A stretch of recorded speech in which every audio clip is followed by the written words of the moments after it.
Good afternoon. I'm Lucy Norton. I'm the Managing Director of the Iowa Renewable Fuels Association, and in that role I manage our retailer outreach program, which targets the expansion of E15, E85, and biodiesel in the state of Iowa. And as we're seeing now, we have 98% of all the gasoline contains a 10% ethanol blend, and you combine that with our low oil prices now between $45 and $50 a barrel, it does seem logical that we should be looking at higher ethanol blends, and more specifically E15, and adding that into more gasoline. It's 5% more than the traditional 10% ethanol we've been using since the late 70s, and so we think it's time to move forward at an aggressive pace in that area. And so we've had a lot of opportunities to expand E15 in Iowa, and we've also seen a lot of hurdles in introducing a new product to the consumer.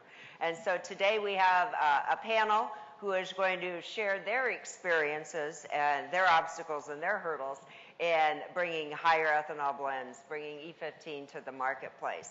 And so we're going to start out with Lance Klatt, who is the Executive Director of the Minnesota Service Station and Convenience Store Association, otherwise known as MSSA, and we'll use that for short today.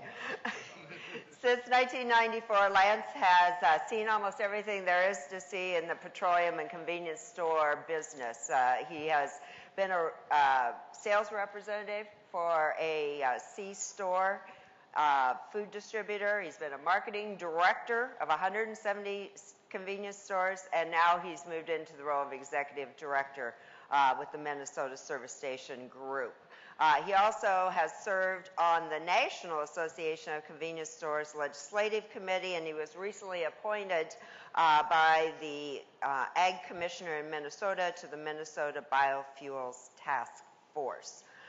This past year, MSSA made a very bold step forward by introducing a brand new brand of gasoline.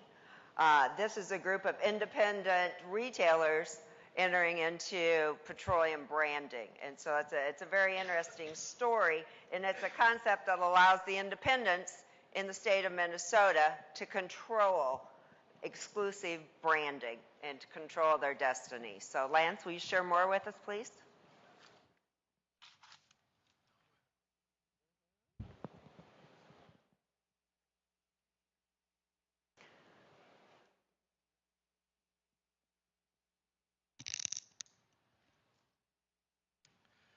Thank you. Thank you, Lucy, and the members of the Iowa Renewable Fuels Association. It's an honor to be here, and thank you again for the time that we can share with you the experiences of Minalco and the independent retailers of the Minnesota Service Station and Convenience Store Association. Minalco stands for Minnesota Independent Oil Company. It's a brand that the board of directors of the Minnesota Service Station and Convenience Store Association have developed, and it brings us our own opportunities to rebrand our locations to rely less on foreign oil and more importantly, the major brands of oil companies, looking for independency from those folks, but at the same time allows us to sell additional alternative fuels such as E85, E30, E15, along with the traditional fuels. In the beginning, in fall of 2011, as you see there, we incorporated our first generation logo of Minalco. We created Minalco based that we're all in Minnesota. All of our retail members are local, they're independent, and they all have in common they sell fuel. Our first independent Minalco retailer was Bob Ring in Fridley, Minnesota. And then the following 12 months, the brand became stagnant, and we realized that at a certain point, which I'll get to the next slide, is we need to do something else with this brand if we want to become a force to be reckoned with in the Minneapolis-St. Paul market. The second generation image is what you've seen on the slide prior down in the corner, but here's a new image now. What's great about it is that the image itself portrays a green look to it, and how we really got to that look was Michael Bryan and the Growth Energy folks invited us to their show in Vegas 2 years ago, and we were able to identify that if we want to make a move in the marketplace, we need to really change our image and change how we go to market in the Minneapolis area. Michael Bryan did a great job in helping us with a new design through Design 99, which is a global organization that can help you design a new image. Patrick North from Flex Creative brought up a new image for our canopy and a new look. But more importantly, though, we feel like that Minolco is the up-and-coming image in the state of Minnesota in particular, and are not afraid to go elsewhere with it if we need to. The image portrays, again, with the leaf, with the oil drop, it's a renewable fuel. The green, we're concerned about the global climate, the way things are today. The orange O represents the sun, but more importantly, when I go back to the oil drop in the leaf, renewable fuels such as ethanol have a place in our industry to compete with major oil. The players, back in 2013 in the summer, with the help of Kevin Hennessy at the Minnesota Department of Agriculture, the Minnesota Corn Growers Association, and along with the Minnesota Lung Association, and of course Growth Energy, Michael Bryan, supporting us and planning a great opportunity for all of us to move forward and to create a splash in the marketplace. As you can see, in June 2014, we had 5 Minolco locations, and that's just over a year ago. And then projected for June 2015, we're looking at 24 locations in the Minneapolis marketplace. So we feel like we have done a great job of saturating the marketplace with our image, but more importantly, the resources for E85, E30, and E15, which we call Unleaded Plus with the 88 octane. Benefits of marketing, we call it, like I said, Unleaded Plus with an 88 octane. We try to stay away from the E15 for the consumers. We want people to realize that it's an 88 octane and it's just an upgrade from the regular unleaded. So we'll call it E15 Unleaded Plus. But we feel like it attracts a different customer base, but it gets the current customers thinking about it as well, what it really is. We are able to get the RINs off invoice through the ethanol producers in Minnesota. It's a higher octane of fuel, of course 88, cheaper alternative to gasoline, burns cleaner, and at the same time represents about 17% of the overall fuel sold at Minolco locations, which is a huge step for us. Minolco retailer objectives. When you go out to the marketplace, a lot of people do not understand really what the ethanol industry is all about. So a lot of the retailers, it's too easy for them to just go out, sign another 7-year contract with the major oil companies. Just too easy. I call it the deal of the devil. They put a little money in front of your face, you take it. You got 7 years to play that game. You also have 7 years to pay extra in rack pricing of fuel. And you also have 7 more years of higher credit card fees ran through their networks. Cost of infrastructure for each of Minolco sites has been around $150,000 to $200,000 in infrastructure. So that's another obstacle our retailers are having because there's uncertainty in the marketplace of where the fuels are going. But secondly is a lot of retailers don't want to invest a lot of money into something that they don't know what the future holds of that something. Because consumer acceptance, you get a lot of questions, but more importantly is you have to educate the customer. A lot of you folks in here that understand E15, which we call Unleaded Plus, E30, 85, you really have to educate that consumer to make them understand, because even my own wife at one point didn't know that regular gasoline 87 had 10% ethanol in it. Okay, so that's some of the education that say, hey, look, this fuel is 5 to 10 cents cheaper a gallon. It's only got 5 more % ethanol. And by the way, your car is 2001 or newer, so why not go for it? Like I said, the unknowns, misfueling liabilities. We have rarely had any misfuelings in our stores. I think it attributes to our retailers of doing the education piece. But also in Minnesota, we don't have the 1 pound waiver from the EPA, so from June through September 15th, it's hard for us. We can't really promote E15 Unleaded Plus like we do today. We have to promote it as a flex fuel. So some people get concerned about that moving forward.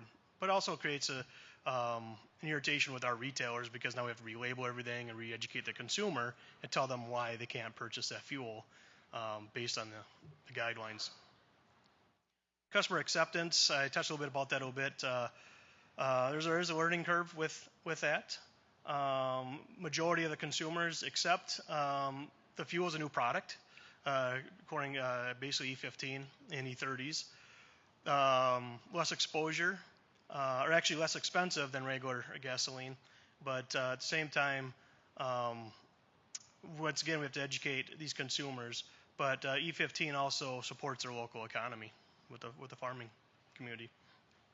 Local advertising, yes, how do you advertise a product like Unleaded Plus, your E30s, the 85s, but we work with the two major media groups in the Minneapolis-St. Paul market, the Star Tribune and the St. Paul Pioneer Press. We do monthly inserts in those papers, email marketing, email blasts. We're going to be launching those here this next month, introducing what Unleaded Plus is, what you need to do with it, how you respond to it, and moving forward with that. We did a Steals promotion in the Star Tribune, and Deals is in the Pioneer Press. So imagine Groupon out there. Groupon's a discount. So what we did is we did through both the major papers, we did a $20 of Minoco Unleaded Plus gasoline for $10. So that all of a sudden you get 1,000 or some people buying these, I call them the vouchers or the Steals and Deals. Now we have their email addresses, we have all of their personal addresses, and we sent out personal vouchers. So instead of scanning them like you do with a Groupon or any other social coupon, we put the personal touch into it and did some grassroots on the advertising campaign of this thing. So now we have a database built up of all these consumers, but the goal is to get these consumers to try this fuel. Once they try it, we know they're going to like it. We have our Minoco phone app. That's launching really quick here. We had to do some work with Apple. At the same time, our website, our Facebook page, so social media is really starting to take off, even though I don't understand it a ton, but I'm enough to be dangerous on it. But we have a rewards program and as well as a fleet card program we're rolling out. This is a copy of an insert we did in Thanksgiving. As you can see on the left side, we have the E15 Unleaded Plus. We have 15% off coupon. We really feel that these consumers, once they try the product, they're going to like it. And we're starting to see signs of that in our volumes. So this is ran in the Star Tribune and the Pioneer Press. This is an ad we ran in December's Star Tribune Pioneer Press with the 10 cents off on the E15 Unleaded Plus product. Now, those are always the bigger discounted coupons in there because we feel like those are the coupons these consumers are going to go after, and it's working. The Steals and Deals, this is a copy of what it looked like. On the left was the Star Tribune Steal, $20 of Minoco gas, unleaded plus gas, had to be that fuel. It can't be regular gasoline. And then on the right was the Pioneer Press. So again, it works like a Groupon. Social media marketing, our Facebook page. Right below it is our website. And then to the right is going to be our Minoco app. That's pretty close. Once again, working through Apple and getting that confirmed. The Minoco app we'll put our locations on there, and then we're going to do discount coupons, ads, promotions on that. Nothing wrong with rewards programs, but they cost money. Someday we'd like to tell the consumers that why wait for your rewards? We're going to give you rewards today, instantly. So we're going to try to change that game in the marketing side of things. Minoco card programs, rewards program out there for the Minoco dealers who want to play in that arena. We also have a Minoco gift card program through Chase Payment Tech. And then, of course, through Manatech, we have a Minoco fleet card program. Fleet card program, consumers save 4 cents a gallon. Manatech kicks in the 2 cents. Minoco will kick in the other 2 cents to help the retailer be whole on their 4 cents. Future opportunities. We have over 400 or nearly 400 retail locations in the state of Minnesota, all independently owned and operated. We feel that we know a lot of these major contracts with BP, Shell, Mobil Exxon are coming due in the next 5 years. Well, we want to be ready for them when that 5 years hits. And we will have roughly 100 locations in the 5 years. That is a strong goal, but being we're going to have 24 here within a year, I think it's going to change dynamics quite a bit. Minoco fuel statistics, a little hard for me to read this from here, but I'll do my best here just off memory. But when you look at, we ran in 9 of our stores, we took a 7-week period, and it was, I think it was like the second week of November, or first week of November through almost the end of December. But when you look at the volumes, we did sold about 1.3 million gallons, which is about 81% of the fuel sold. When you look at E15 Unleaded Plus, is about 217,000 gallons, which represent almost 17% of the total fuel sold in those stores. So people are excited about it. They are trying it. They are buying it.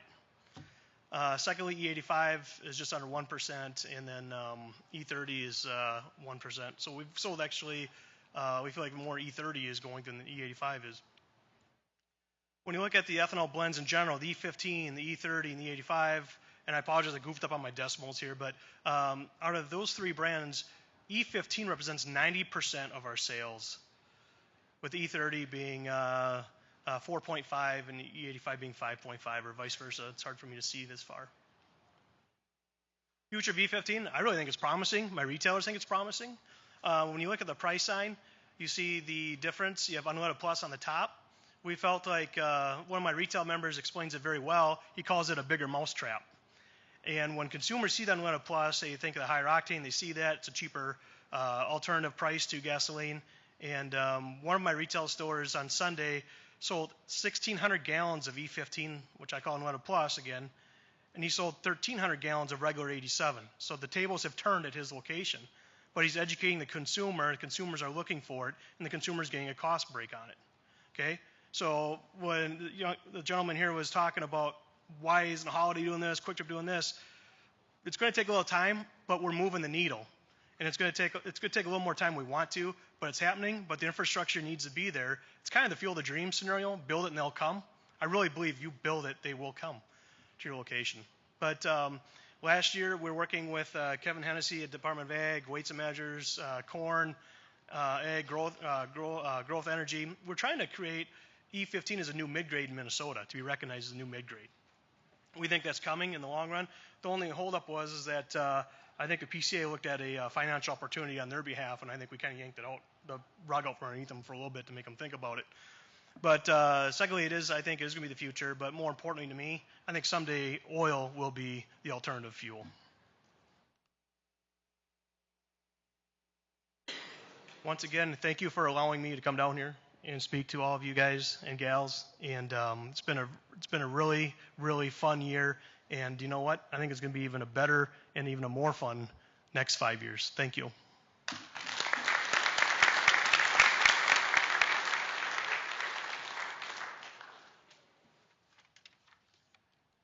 Thank you, Lance. I should probably turn this back on. Our next presenter is Jason Stauffer.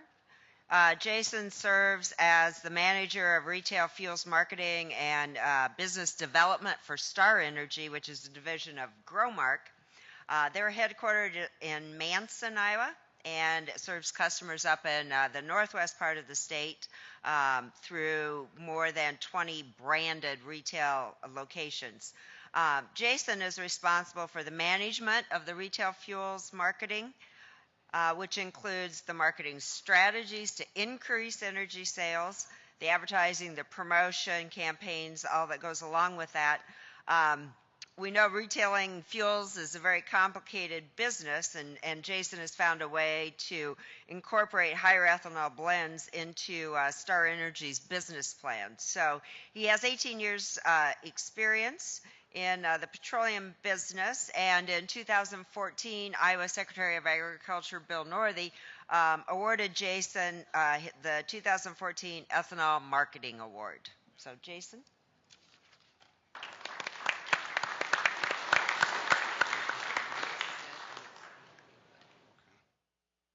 Well, first of all, I'd like to thank Lucy for that nice introduction.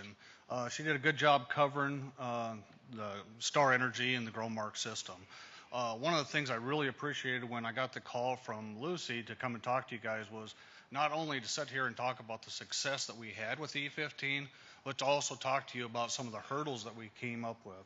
And I say hurdles because it was not by no means a detour or roadblock, but it was a hurdle that was in the road. When we talk about the locations that Lucy mentioned, we operate 23 unattended locations in northwest Iowa. For those of you who do not understand the petroleum terminology, we're not the convenience store business. We have to make determinations based off of what the customer's needs are and what their wants are. We don't have the person that sits behind the counter that can answer that question, or the person that's in that tire shop. So if they have a question on the product that we're offering at the pump, they got to know it right up front. As you can see, currently where we're sitting at today, I offer E15 as a registered fuel at 3 locations in northwest Iowa: Fort Dodge, Storm Lake, and Spencer. We started in the fall of 2013 at the Fort Dodge retail location. We became the 14th retailer to offer E15. And I will tell you, if I was sitting up here 2 weeks after we started that program, I would probably have a different presentation. We had the mindset to put it in, we build it, they will come. After monitoring those sales for the first 10 days, we couldn't understand why the sales weren't coming in.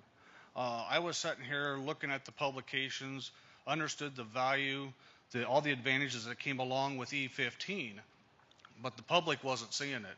Well, I finally had to wake up and say that, hey, the articles, the Twitters, the Facebook, all these articles and newspapers that I'm reading are designed for me. My consumers, the general public, are not seeing the same information. So I had to come back and I had to reevaluate what we're doing.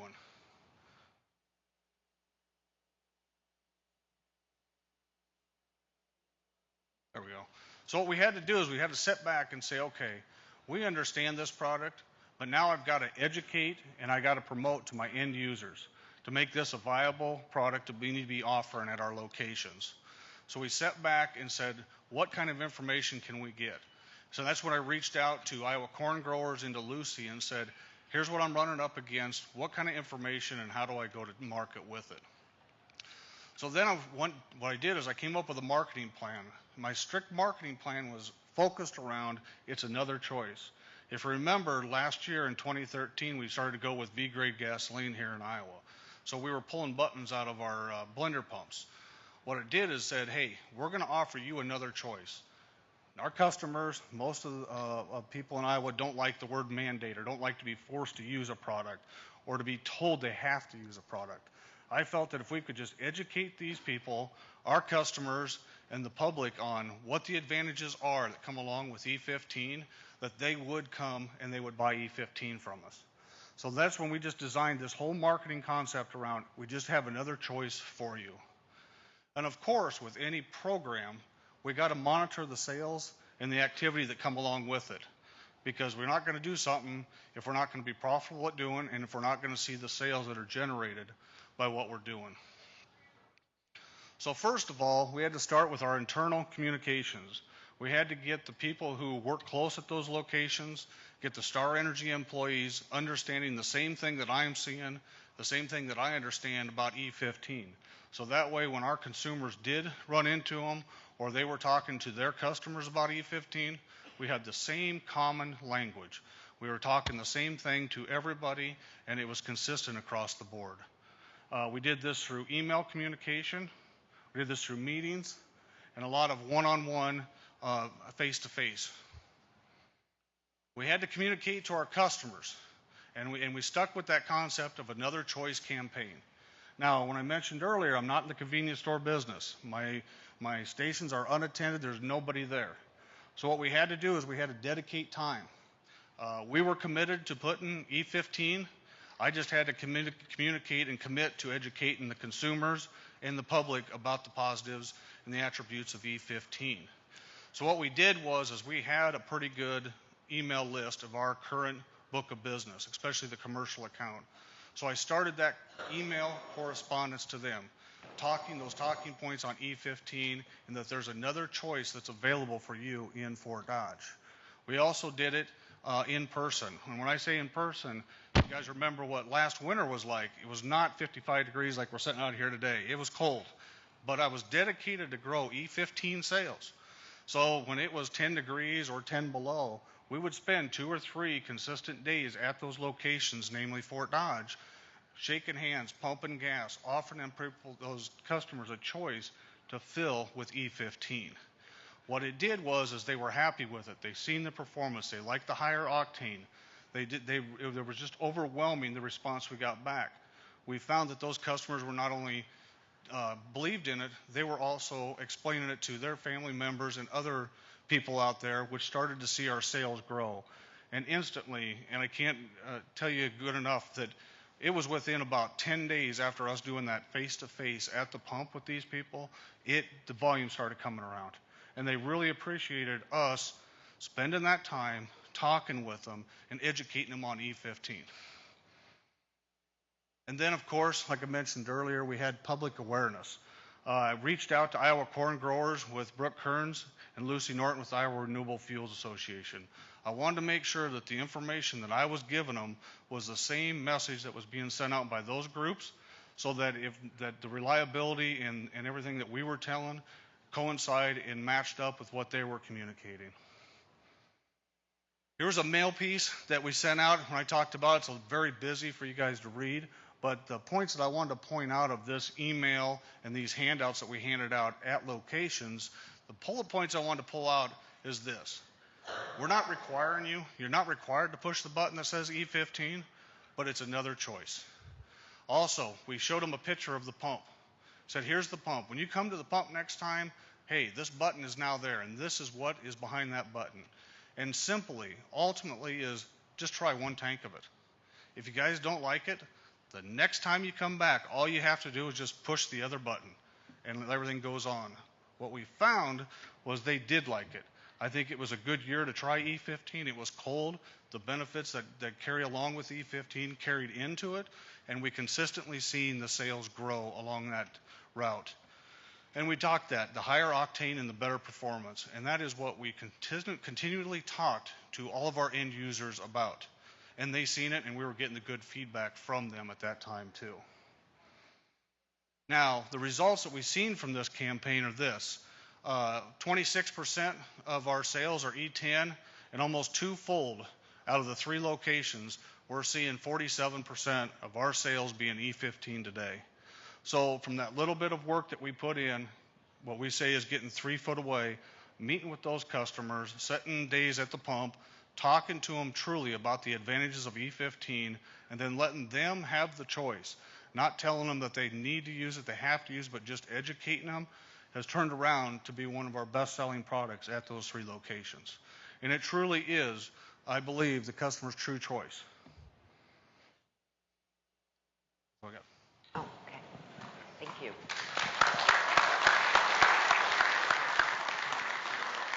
Oh, no, you're fine. You're fine. And one of the things also that Jim's done, he's the only retailer in the state of Iowa that has made registered E15 available at every dispenser in that Fort Dodge location. So no one else in Iowa has done that. So accessibility is no question to the customers in Fort Dodge. Our final presenter is Todd Garner, who is the Chief Executive Officer and a Managing Member of Protec Fuel Management.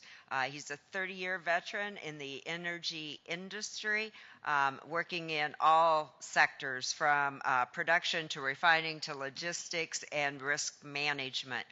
He's been with a number of various pipeline companies, and in 1992 he joined the Williams companies in Tulsa, Oklahoma, where he oversaw their commodities trading group, as well as developing and implementing the company's structured risk management and procurement programs for wholesalers, retailers, and pipeline shippers. He co-founded Protec Fuel Management in 1999, and in addition to his overall management responsibilities, he directs their supply and procurement operations for their conventional and alternative fuels divisions. So Todd is going to share his story from a different part of the country.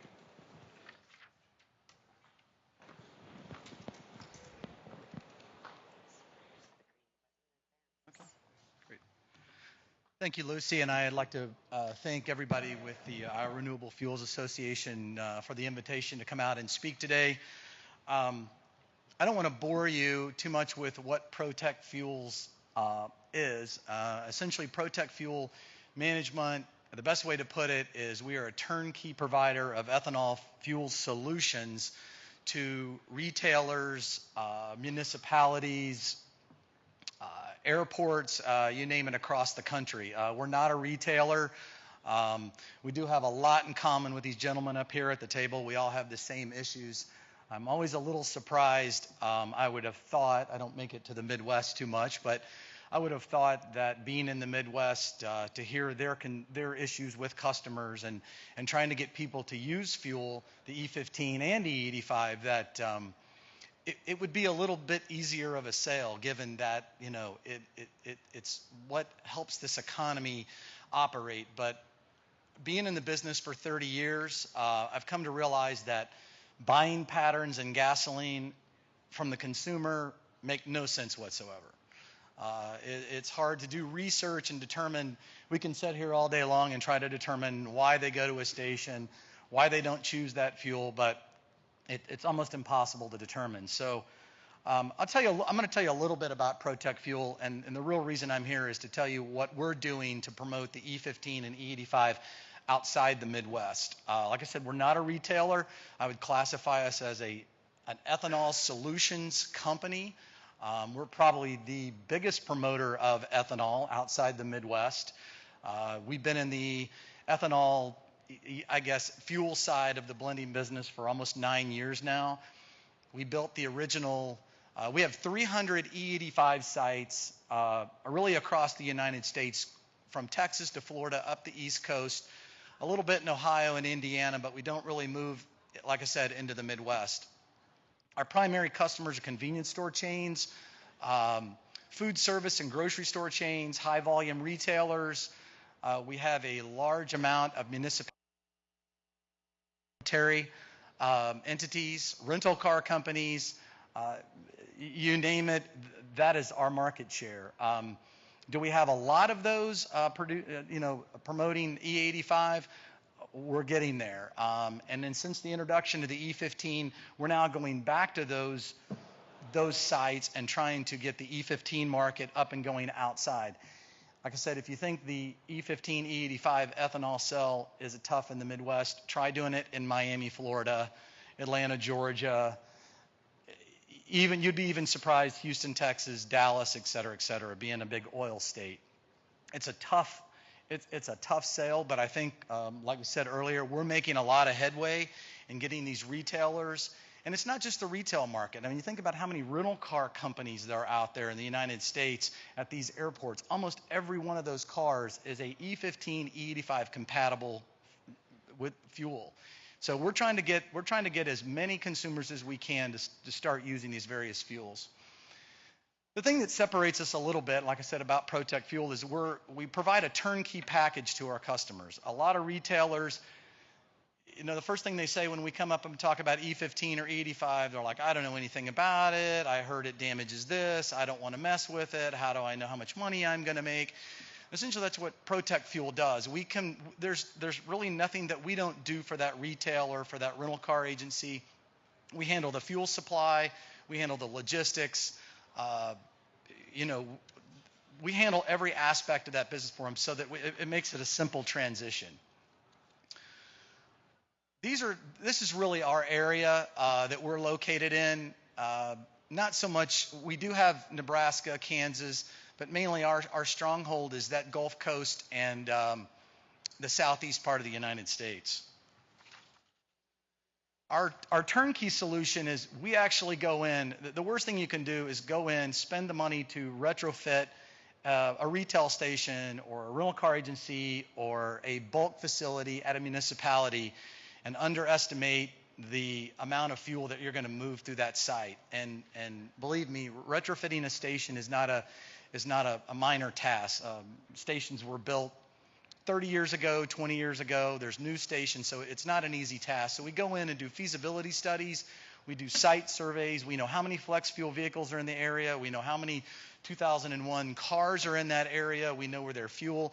We carry our own proprietary database that we've put together to determine where the best locations are. One day, hopefully every retail site will have E15 and E85, but right now what we're trying to do is hit the largest population of those vehicles in those areas. We handle all the construction. We supply the fuel. We do all the marketing. and there's really nothing that we don't do for that station owner. Like I said, we do site demographics and analysis, infrastructure equipment. We do outside funding to make it possible if the station owner does not have the money to put into the station. Like I said, we handle all the logistics. But the biggest issue that I think the most important thing I want to get across today is that, I think everybody wants an increase in ethanol. Like you said, we're breaking the concrete. We're getting there. We're going to make it happen. It's going to take time. But I think the most important thing to get across is that we as a industry really have to come together to promote this, and so much outside the Midwest. Most people don't even know what ethanol is outside the Midwest, and all they have heard is negative information. So we're out there trying to re-educate, and the theme you'll hear is re-educate or educate the consumer on the value of ethanol blended fuels, higher ethanol blended fuels. So all three of us are in the same boat. We're all out there trying to push the consumer, but it really takes all the way from the ethanol producer to the associations, like Minoco, Growth Energy, the Renewable Fuels Association. Everybody has to come together and work together to try to increase the growth of ethanol fuels across the United States. I'm going to skip through some of these real quick.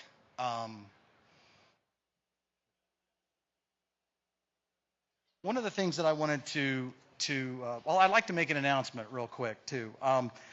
One of the things, an initiative that we had in the third quarter of last year was that it was our goal to open 28 E15 stations by the end of the first quarter of this year.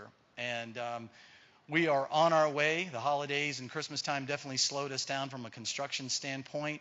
But we opened our first 2 stations in South Florida, in the Tampa area last month. And today we are announcing that the first 2 of our 10 stations in Atlanta are opening today, and a third one will open tomorrow. But we expect to have those 10 stations open and operating by the end of the first quarter. The rest of those stations will be located, there's some in Houston, some in San Antonio. They're pretty much spread out across the Southeast. So one of the things that we found from the consumer is we've done a lot of polling with these openings. We're relatively new to the E15 side. I think we've done a good job of getting the E85 market up and running. But it's amazing the amount of work and education that goes through to get the customer to consume, or to buy the E15. But there is the good side. I know this all sounds like negative information and nobody wants to buy it, but if you talk to the consumer, it's really not their fault. They're not educated. If you talk to them about the benefits of E15 and E85 and what it does for their vehicle and what it does for their pocketbook and what it does for the economy, if you got that much time, because most of them spend about 2 minutes fueling their car, so you got to get all that information in as quickly as you can when you're out there talking to the consumer. But everybody's for it. I mean, you'll hear some negative feedback about it, but most of the time, I'll give you an example. We opened a station in Miami last week, which has got to be the hardest part of the country to convince people to be E15 in their car, other than price. We were able to convince every single one of the cars that came through that station over a 2-hour period to fuel E15. They're in a hurry. The first thing they do is they reach for the E10 nozzle because it's habit. We're creatures of habit. So we were able to convince every one of those in that very short period of time the benefits of E15, the price benefits of E15. And really the feedback that we got was, well, would it hurt my car? Well, once we told them, well, would the government, would the EPA put something together that would honestly hurt your vehicle? Would GM and Ford and the rest of the automakers put out a vehicle that couldn't take the fuel? And I think once they hear that, and again, I'm back to the consumer education part again, it took them no time to, they did it reluctantly because, they're taking our word for it, but they did it. And over a 2-hour period, we were able to fuel every single car that came through that station during that 2-hour period with E15 or E85. It still amazes me that, I'll give you a great example, there were 32 flex fuel vehicles that pulled up to the site that they owned these vehicles for at least 4 years, because we do a lot of talking with the customer as much as we can. They own those flex fuel vehicles for at least 5 years. They didn't know what that badge was on the back of the car. They didn't even know it used flex fuel. They didn't know what flex fuel was. Most of them bought their cars new from a dealer, were never told what it was. But given that 5 minutes that we had with them, once we convinced them that this was a great product for them and the benefits of the product, they all moved over. We had to redirect some traffic, but we got all of those vehicles to fuel in E85. So I'm going to wind it down here, but I guess the point is that we're all going through the same thing. The key here, as an industry, we all have to band together to try to promote these higher ethanol fuel blends across the United States, and I think we're on our way. I really do think we're on our way. One of the things that I want to bring up that is the most difficult, and I think a gentleman brought it up earlier, that we deal with, unlike here in Iowa and up in Minnesota, is there's a pricing issue. It costs a good 15-20 cents to rail ethanol down to Houston, down to Miami, into Atlanta. So you got that increase in price as well. Fuel tends to be more expensive in that area. So what we deal with a lot of times, one of the things that we actually bring, the key thing that we bring to the table as Protec is that all of our retailers, I will tell you right now, and most of you know this, with the increase in ethanol's come off, but a few months back with the price of ethanol being so high and the price of gasoline still coming off quickly, there were places, probably not in the Midwest, but there were places in the East Coast, not any of our stations, that were selling E85 over the price of gasoline. And I think that does a complete disservice to this industry. I think, if I was I would put honestly, quote me on this, but I would tell them that I was out of E85 before I would try to sell E85 over the price of gasoline. It's a big disservice. But what we do is all of our retailers right now, and even our E85 stations, every single one of those stations right now is at least, and this is a guarantee that we make, and this is something we do to manage the risk internally at Protec for our customers. Our retailers know every time they open a station and that we supply the fuel, they know what their margin is going to be on that gasoline, whether it's 10 cents a gallon, 15 cents a gallon, whatever it may be. The other thing that we guarantee them, that their price, their E85 price, and now E15 coming along, will never be less than 50 cents, will never be greater than or less than 50 cents below the price of regular gasoline. We make that guarantee to them. So every station that we have, you will never pull into that station and have that station selling fuel at less than 50 cents a gallon. So that makes our job a little easier, but that's one of the things that we do where we're promoting the product. And there's a lot of other people out there that are not doing that, and I get feedback. I just talked to someone today that said they were in Michigan a couple of weeks ago, and they pulled in, and the guy at the station was selling E85 for 63 cents over the price of gasoline. I don't understand that. But anyway, I appreciate your time today. I want you to know that we're all working diligently to promote higher blend of ethanol. I'll say it again. We appreciate all the support that we get from all the associations, and I appreciate your time. Thank you.